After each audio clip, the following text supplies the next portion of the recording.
Hello and welcome to Chai and Why from the Prithvi Theatre in Juhu. With us today is Dr. Manoj Gopalkrishnan. He's actually a faculty member in the School of Technology and Computer Sciences at TIFR, but has a lot of other interests, including a lot of things with the world of literature. And today's title says it is Dr. Logic and Mr. Fantasy. That sounds like fun. So what are you going to tell us about, Manoj? Very excited to be here, Arnab. So the plan is that people perceive logic and fantasy to be opposites. They perceive them as very different things. But I want to take people through some examples in logic and argue that there is an element of imagination to it. And I also want to take people through some tips that people who write fantasy give, and argue that a very logical mind is required to also write fantasy. So this is going to be the theme of today's talk. Sounds exciting. Find out more at Chai and Why. Good morning, everyone. Can you hear me? Yeah, it's fantastic to see so many people here early morning on a Sunday, and it's a great pleasure to be here. And of course, if you're woken up this early and you're here, I have to give you a quiz. So, can anyone tell me where this image is from? What is this image? Any clues?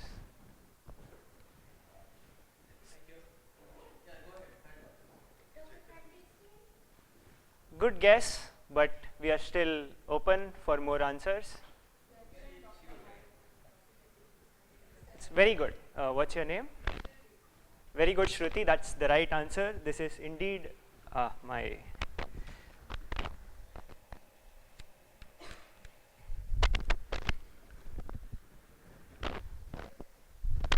This is indeed a poster representing the story, The Strange Case of Dr. Jekyll and Mr. Hyde by Robert Louis Stevenson. This was a story written around the 1880s, 1884, and it's a story of fantasy. It's exploring the relation between reason and what happens when reason breaks down, and what happens when the other side of you takes over.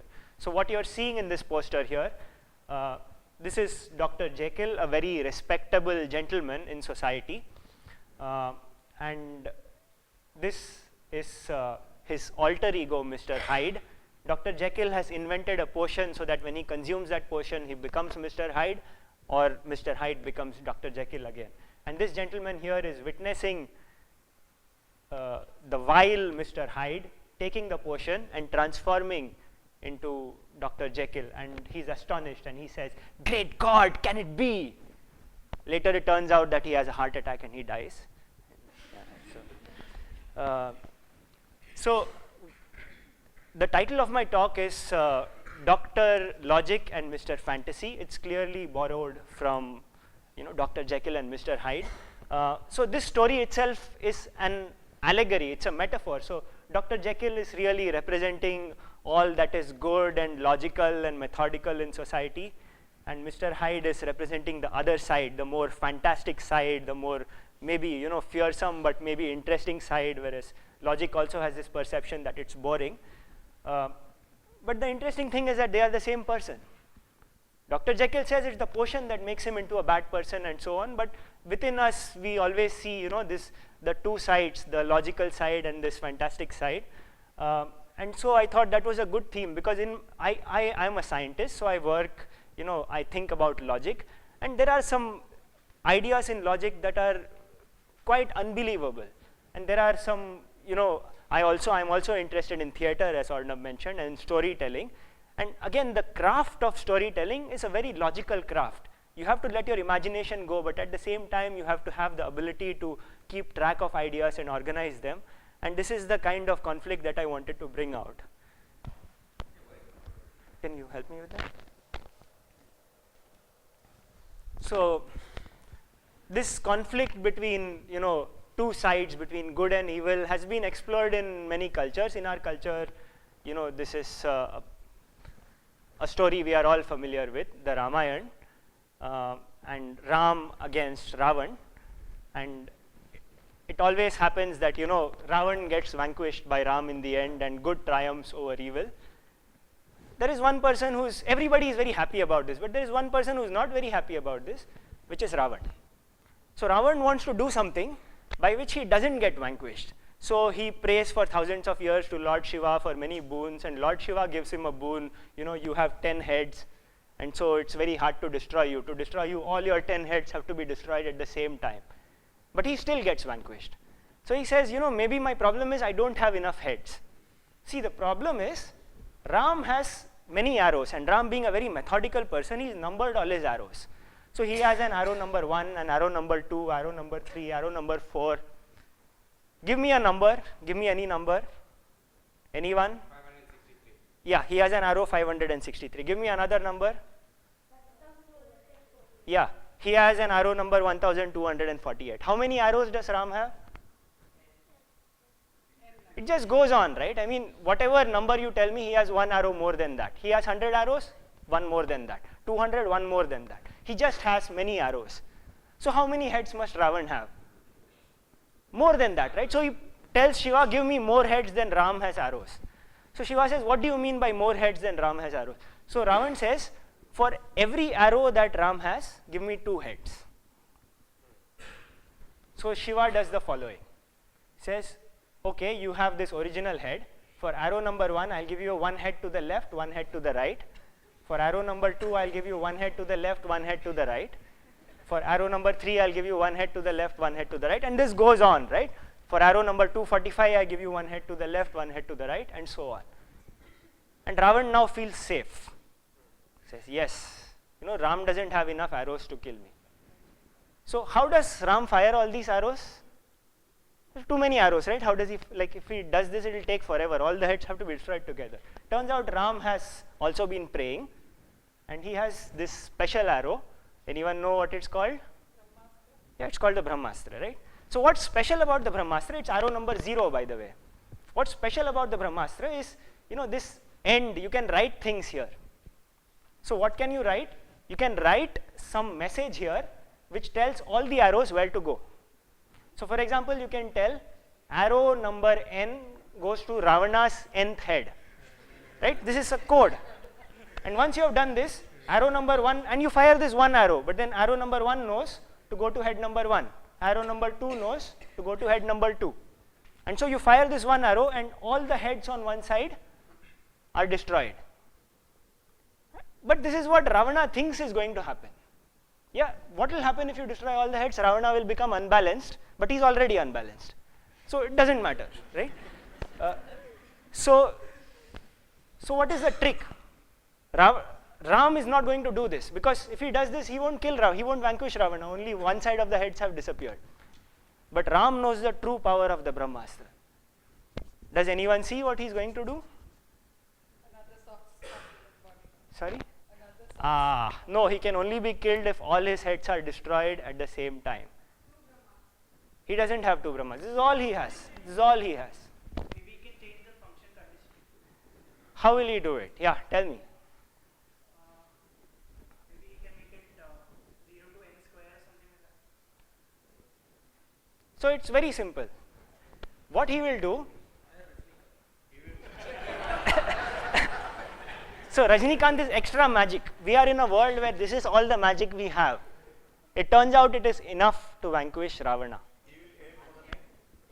No, neck, gaya, it doesn't matter. Every head has to be destroyed, 1 arrow, 1 head. That is the rule. The point is, he has an infinite number of arrows. So it seems as if he has fewer arrows than Ravana has heads, but in fact he doesn't. This is the trick, and it is very clever of him. So what he is going to do is arrow 0, he is going to send to the center head. Arrow 1, he is going to send here, right? Arrow 2 there, arrow 3 here, arrow 4 there, arrow 5 here, arrow 6 there. Do you see it now?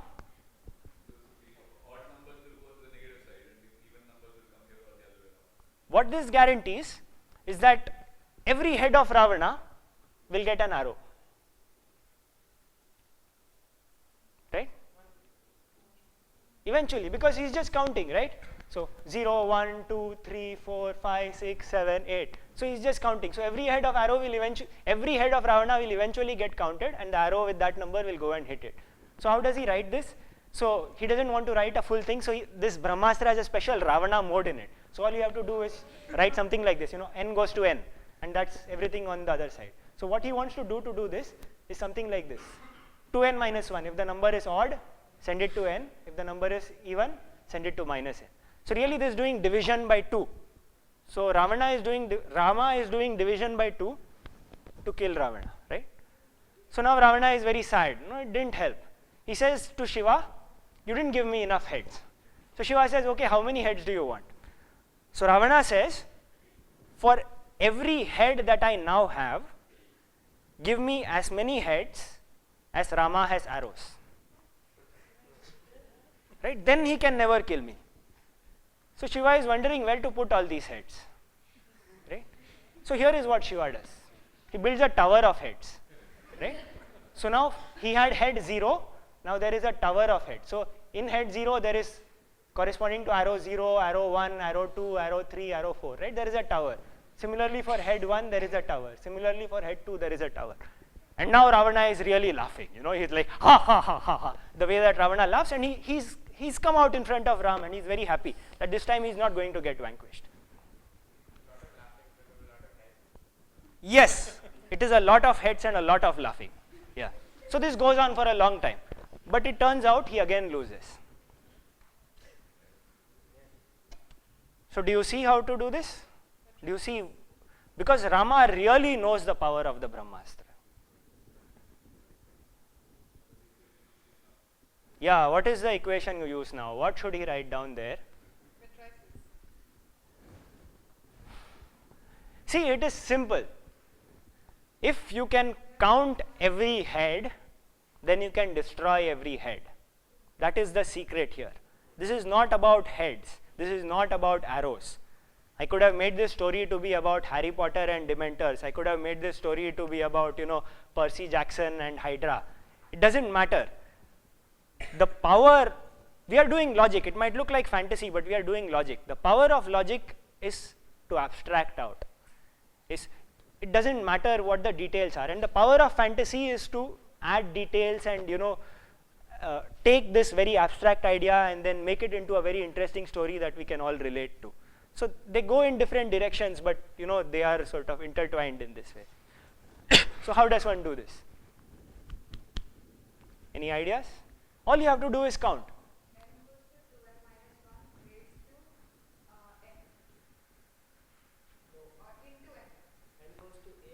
See, you can write down something, there is arithmetic, but also you can look at things and you can tell me when things get counted.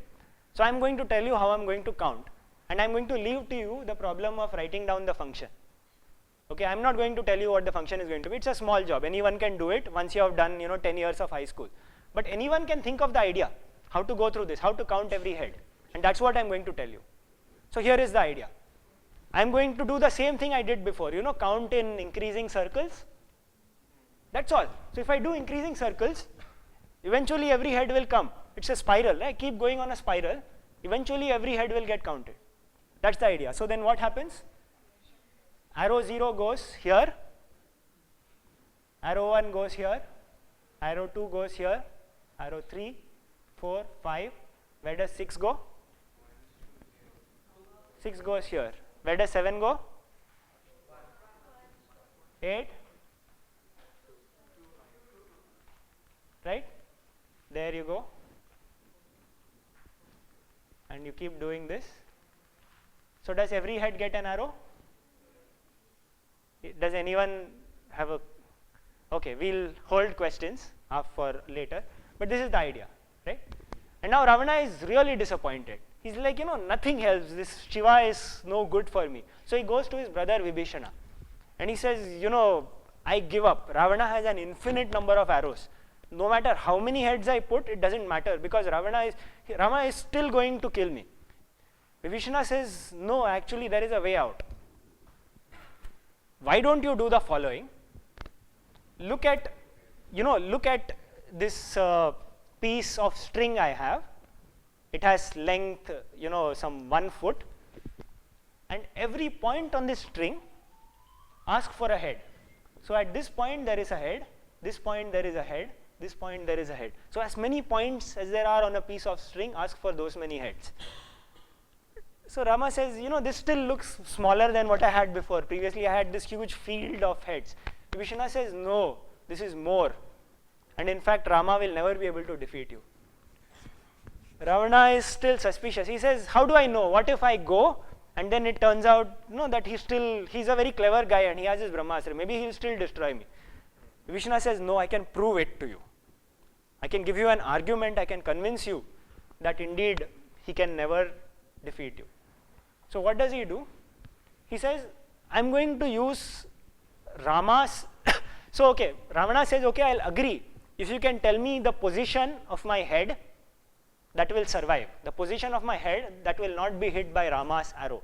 You give me such a head and I will agree, I will be convinced by you. So Vibhishana says, okay, I will give you such a head.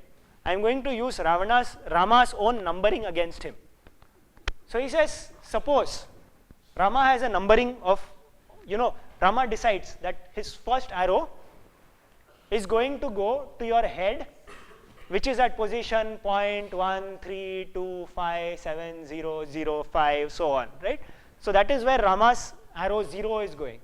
Where is Rama's arrow 1 going? It's going somewhere past 0.5. 0.5 is the halfway mark. So 0.55738, somewhere else, right? Arrow 2 is going somewhere, arrow 3 is going somewhere, and so on. So Vibhishana says, now I'm going to show you a head which cannot have been hit by any of Rama's arrows. What will I do? Take this position, which is the first position after the decimal point for this arrow, and make this 1 into a 2. Increase it by 1. Take then this position on the same diagonal, and increase this by 1 to make this a 6. Increase this by 1 to make this a 0, and so on, right? Keep doing this. And now I am giving you a position. So can this position have been hit by the 0th arrow? No. Why not? Because the 0th arrow had a point 1 here, and this position has a point 2 here. Can this position have been hit by the first arrow? No, because this had a 5 and this has a 6. What about the second arrow? What about the third? What about the fourth? Is there an arrow? So if there is an arrow, it has some number, right? It has some number. So in that number, I have taken this diagonal, and at that position where the arrow hit and where the head is are different positions. So that arrow would miss the head.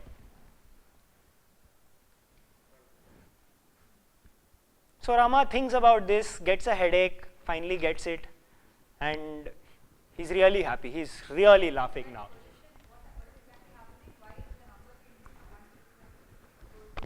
This is Vibhishana's method to use Rama's list against him. So he says, if Rama has this list, then I am going to give you a position, and none of Rama's arrows could have hit this head, because this head is in such a funny position that no matter which of Rama's arrows you give, it's missing this head at least in one of the positions. Just because of the way I constructed this position. I took this 1 and I made it into 2, this 5 made it into 6, and so on.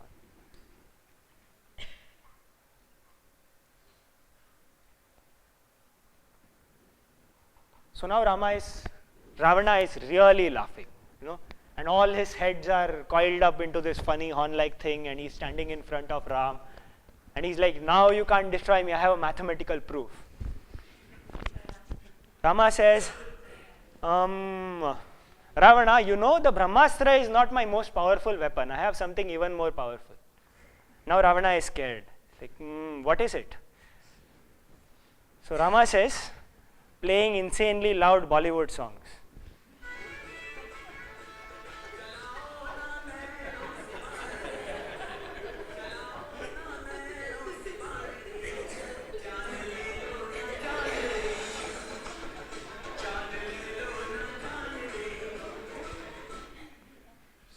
So Ravana says, enough, I'm going away to some more civilized place, and he runs away.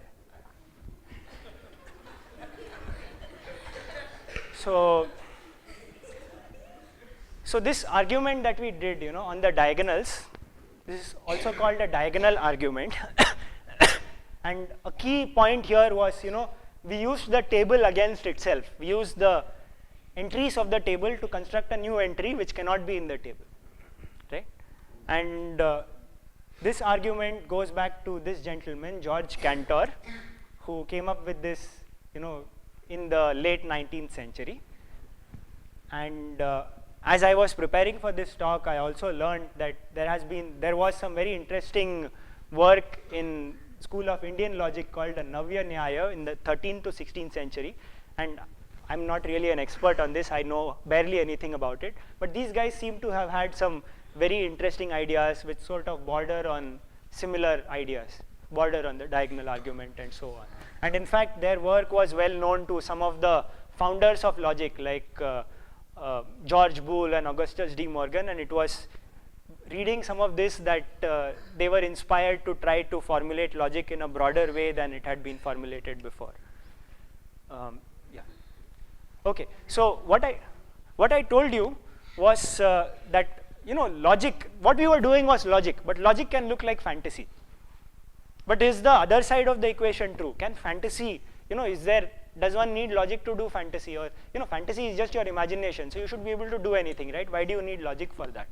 And maybe that's true, but there is at least one author of fantasy.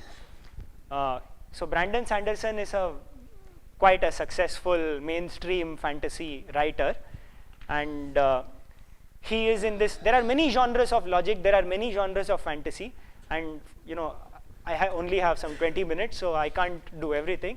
So today, the genre I'm focusing on in fantasy is something called hard fantasy. And Sanderson puts a lot of focus on what he calls world building. So he wants to describe a system of magic which will stay consistent. So he wants to put a lot of care so that things actually make sense to the reader. And so he's written down what he calls the laws of fantasy writing. So are there people in the audience who are interested in writing fantasy? Like becoming writers? Okay, very nice. So he also has some very nice lectures on YouTube, so you should also check them out. Here's what he calls his first law. He says an author's ability to solve conflict satisfactorily with magic is directly proportional to how well the reader understands the magic. So if the reader doesn't understand your magic, if you don't understand exactly how the Brahmastra works, and I say, oh, just I shot the Brahmastra, Ravan died, it's not as satisfying as really knowing the details and then seeing that you could have solved the puzzle yourself, right? So that's what he's saying here. And in fact, this gets us to the heart of the definition of logic. What is logic? Where did it come from? So if I am a person who, so you give me an argument. I need to decide whether to accept your argument or not. So here is one way of deciding. Hi. So here is one way of deciding. If you agree with what the person has said, you accept it. If you don't agree, you don't accept it. The problem is you'll never change your mind. You'll only agree with things you already agree with. So how do you accept arguments that might be right, but which at present you don't know whether to agree with or disagree with? And that's what logic is about. And so somehow logic cannot depend on the content of the argument. This is a very funny thing. It cannot depend on the content. It has to depend on the structure of the argument. It's just the form of the argument. Just looking at the form of the argument, you should be able to decide whether you want to believe it or not.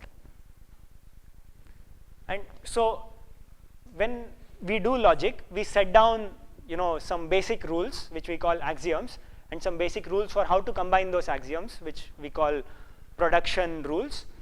And how do we know whether something is a valid argument or not? We say it is a valid argument if the dumbest possible reader can check it just mechanically and say yes or no. So what do we mean by the dumbest possible reader? We mean the computer or a robot. So if a robot, you are making an argument to a robot, and the robot should be able to check yes or no, then you should be able to program the robot with rules to check whether it's a valid argument or not. And if such rules exist, then you say that is a system of logic. So logic sort of goes one step beyond what Sanderson prescribed and really says not just a reader, but a computer should be able to understand your rules. So argument goes in, robot chews it up and says valid argument, invalid argument, right? Here is Sanderson's second law. He says limitations are more interesting than powers. So think of Superman, right? Superman is the man of steel, cannot be hurt by bullets, cannot be hurt by fire, cannot be hurt by a nuclear explosion. What's the point, right? You have a villain, Superman will just go and kill the villain. So there is no story at all because the audience is never wondering what's going to happen to Superman. But where does it become interesting? It becomes interesting because there are people that Superman cares about who are vulnerable. And so the villain, kidnaps Lois Lane, or the villain kidnaps his mother, and then it becomes interesting. Or else there is kryptonite. There is this rock which takes away all of Superman's powers and he becomes just an ordinary man, right? These are the elements that have to be introduced in the story to make him less super, but to make the story more interesting. So what does this have to do with logic? So in logic,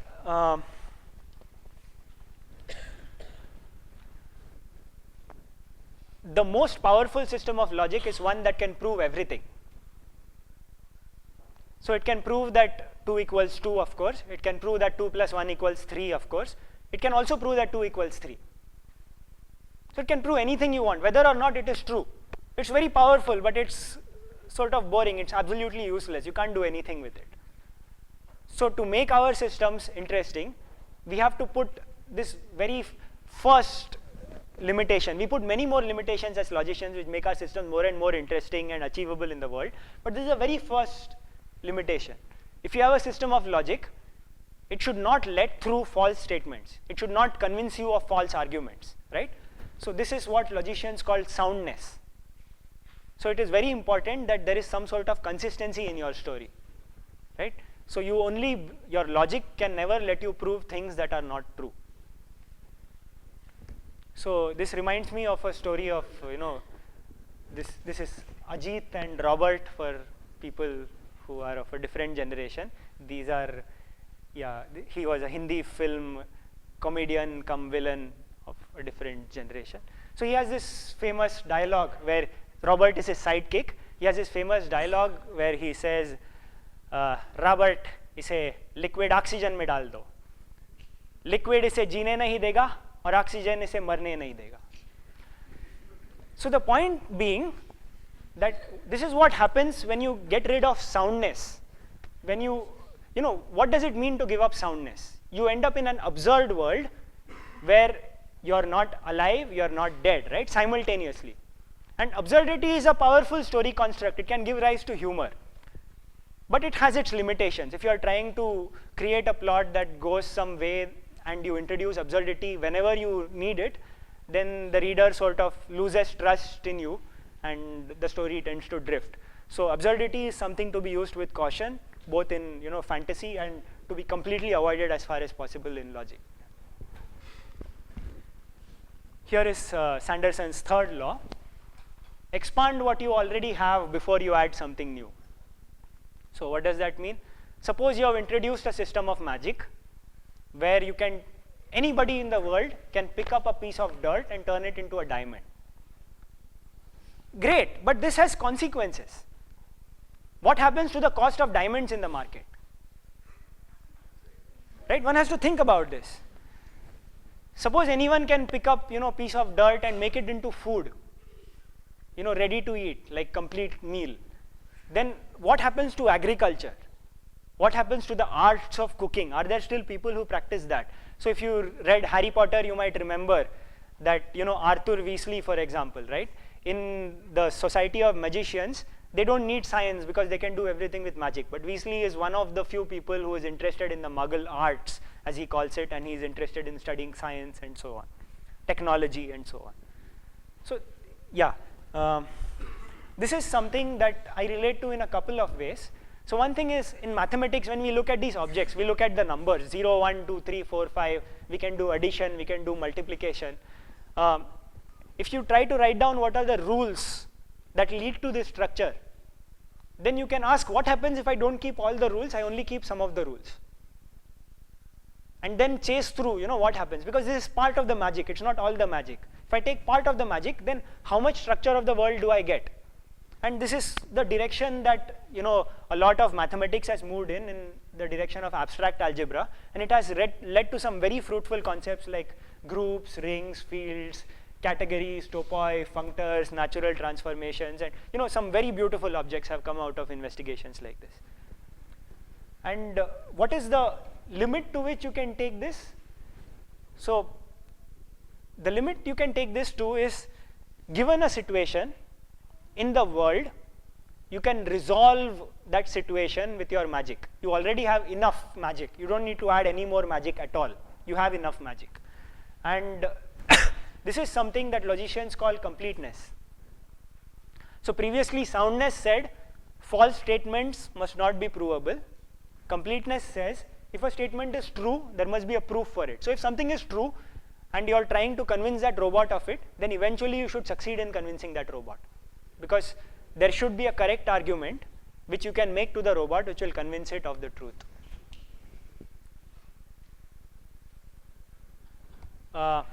It turns out that if we put in these two requirements simultaneously in mathematics, it leads to some rather interesting and initially surprising results. This gentleman is one of the most famous logicians of all time, Kurt Gödel, and he's famous for these results that are called the incompleteness theorems of mathematics. So here is what he says. So take a system of logic in which it is sufficiently expressive, by which I mean that it can express numbers, Ram's arrows, right? 0, 1, 2, 3, 4. It can express addition of numbers, 2 plus 3 equals 5. It can express multiplication of numbers, 5 times 3 is 15. That's all, right? If it can capture this much, and if it is sound, what does sound mean? It can't prove something that is false. Then immediately, this system will allow you to write down truths that cannot be proved. This is called Gödel's first incompleteness theorem. So where does this come from? Essentially, it comes from an argument similar to the diagonalization argument that we saw. We came up with a number that used the entire table against itself, right? And so this number was not in the table. So here we are going to say that there are sentences that insist that they cannot be proved. So let me tell you a story.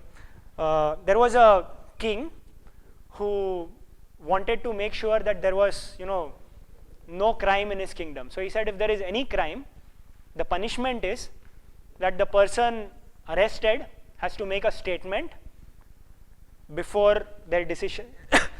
If they make a true statement, they will be hanged. If they make a false statement, they will be burnt. So one poor guy got caught, for some very trivial kind of thing, crossing the road without looking or something. And then he was brought before the king. And so the king said, now you have to make a statement. He said, I am going to be burnt. Think about it, right? So now if they go ahead and hang him, then what he said was false. So they should have burnt him. So they can't hang him. If they go ahead and burn him, then what he said was true. So they should have been hanging him, not burning him. So they are still debating the matter. So this is called the liar's paradox. If you insist, if you assert that you are speaking you are lying, right? I say I am lying, this sentence is false. Then what do you make of it, right? It's a paradoxical sentence. So it turns out you can write a sentence which says I cannot be proved. So if this sentence is proved, it is false. So you proved a false sentence. So the system is not sound. If this sentence cannot be proved, it is true.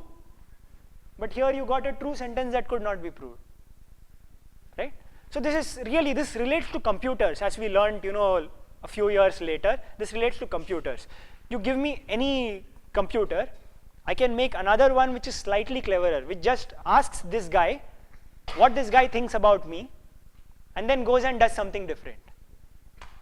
Just so that this guy cannot predict what I'm going to do. So it's just a stubborn kind of sentence that will not let itself be proved. The second incompleteness theorem says that such a system can't prove that it is sound. It may be sound, but it can't prove that it is sound. So what does it mean to prove that it is sound? So we would like to say that 1 is not equal to 2. So we would like to say that there is no proof that 1 equals 2. Nothing will convince my robot that 1 equals 2. But can my robot prove that nothing will convince my robot that 1 equals 2? If my robot can prove that, then it turns out that I can convince my robot that 1 equals 2. Think about this. So if my robot can prove to itself that nothing can convince it that 1 equals 2, then I can indeed convince my robot that 1 equals 2. So there are several other things I would have liked to talk about. So there is Alice in Wonderland, which was written by Lewis Carroll, who was a working mathematician and logician, and it expresses many nice ideas from mathematics within its pages. There is this wonderful book called The Cyber Yard by Stanislav Lem, and many other books by Stanislav Lem, which explore these kind of relations between logic and fantasy and computer science. There is this very nice book called Gödel, Escher, Bach, which is a good book to read more about Gödel's incompleteness theorem and diagonalization and the halting problem. One of my favorites, The Hitchhiker's Guide to the Galaxy by Douglas Adams, is just this crazy absurdist book, but with a lot of very nice scientific ideas, mathematical ideas in there.